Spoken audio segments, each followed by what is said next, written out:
Hi, readers. So, as you know, we have started reading narrative nonfiction or biographies, nonfiction books that tell a story about an important person's life. Now, I don't know about you, but have you noticed that as you are reading your biographies, and I've started reading earlier in the week, that there are tons of facts and tons of information flying at you when you read a biography, saying so-and-so was born this day here and has this many siblings and they're named after this because, and then they moved here, right? It is so hard to keep track of everything coming at you. It's really hard to tell what's important and what's not important. Well, today I'm going to give you a tip so you know what's important and what's good to stop and jot for rather than what's not important. So, the things that you should be stopping and jotting and paying close attention to are the things that are weaved throughout the story and connect to what makes this person famous or what makes this person significant or important. So, for example, when we read Stone Talks, which was a fiction book, but again, it's a narrative story, we paid attention to Searchlight and everything having to do with Little Willie and Searchlight. And it was weaved throughout the story because we knew Searchlight was important to Little Willie's life. We didn't pay attention to the buggy that Doc Smith rode on because that wasn't important and didn't have anything to do with the big outcome of the story. So my tip to you readers is keep an eye out for the things that are connected to why your person is important. Because usually when you go in to read a book, you know why the person is important.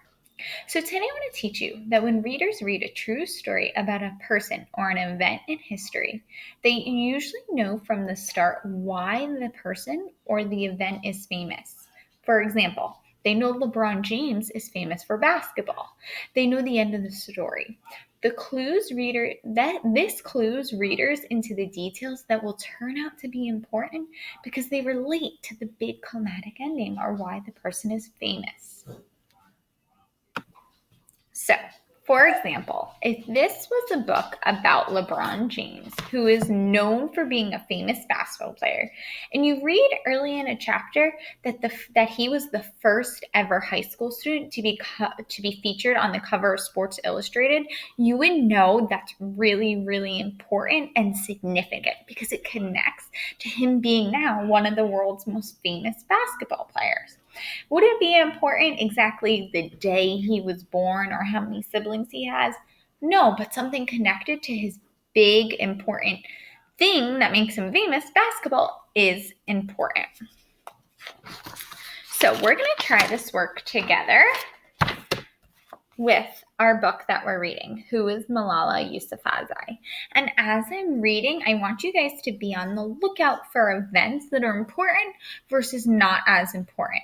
Now, remember, when we started reading this the other day, we learned in our introduction that Malala is famous because she fought for women's education, and she was shot because of her beliefs. So, let's read and be on the lookout for clues that have to do with education and Malala being famous for sticking up for what she believes.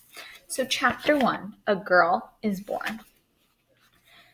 On July 12, 1997, Malala Yousafzai was born in the city of Mingora, Pakistan.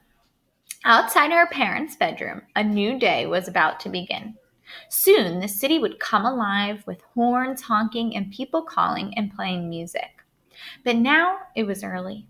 The morning sun was rising behind the mountains outside the city. A rooster crowed. A scooter's engine revved. Like many families in their poor neighborhood, the Yousafzais couldn't afford a doctor or midwife. Instead, a neighbor woman arrived to deliver the baby. When Torpeka Yousafzai was handed her first child, she felt instant love.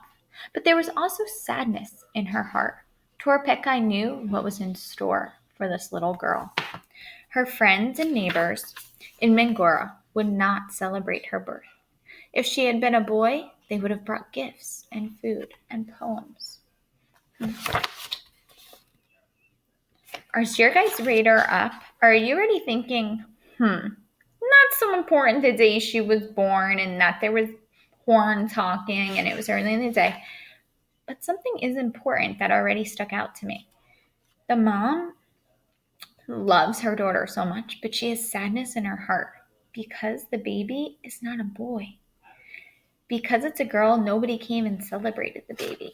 If it was a boy, people would have brought gifts and food and poems.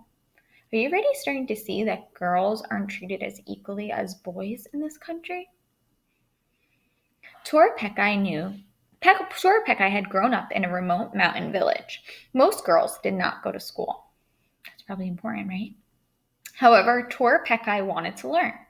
When she was 6, she went to the village school, but being a girl in school was so unusual that she soon left.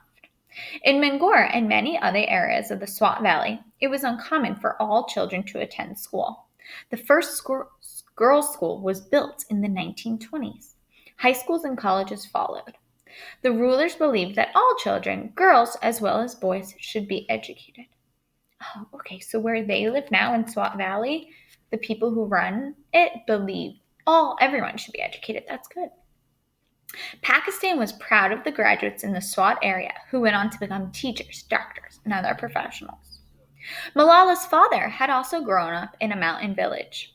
He also believed in schooling for girls. When Ziauddin saw his new baby daughter, he did not feel disappointed. He felt proud. He would make sure that she would have the same chances in life as any boy.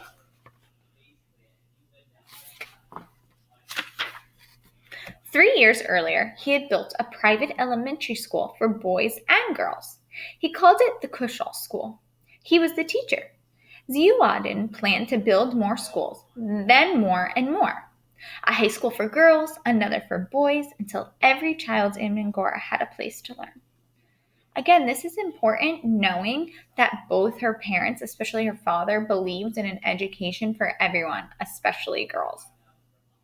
Ziauddin had grown up in a religious Muslim family.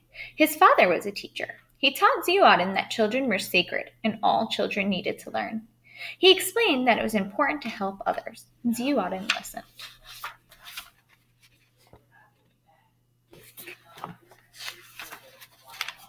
Ziauddin had been small for his age. His skin was darker than the other children. He'd stuttered when he tried to speak out in class. Sometimes children had bullied or ignored him. Sometimes he had felt like an outsider. Remember here they're describing Malala's father. Many people tried to get him to join dangerous groups. They wanted him to think in a certain way. The more he read, the more he learned how to make up his own mind. When he grew up, he realized that school had saved him.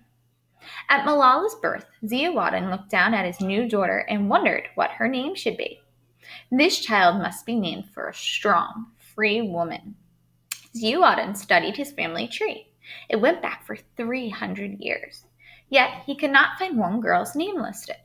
But in his Pashtun culture, there were so many heroines, so many names to choose from. In the end, he decided to name this baby after a brave young girl, Malalai of Mawand, who loved her country greatly. Again, are we on the lookout for important things? Probably not so important that he studied his family tree and it went back 300 years. Yes, interesting. But is that important? Not really. Important that Malala is named after a brave, strong woman. I think that is kind of showing what kind of woman she's going to turn out to be. He raised his pen and wrote his new daughter's name, Malala. Okay, readers, so that is the end of chapter 1 that told about when Malala was born and who her parents are.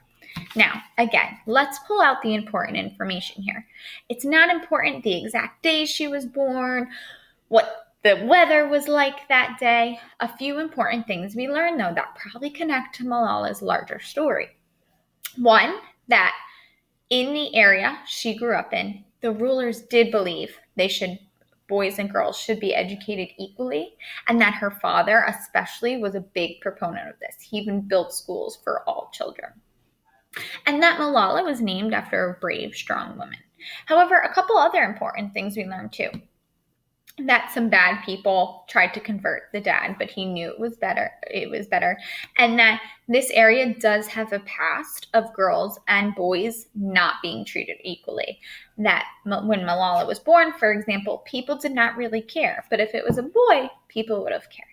So readers, be sure today and every day when you are reading your biographies, keep an eye out for what is truly important.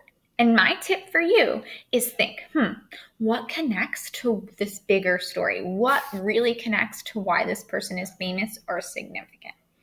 All right, readers. Today, please continue to read your biographies. Remember, I posted a bunch on Epic. I created a whole library. There's 150 biographies on there for you to read.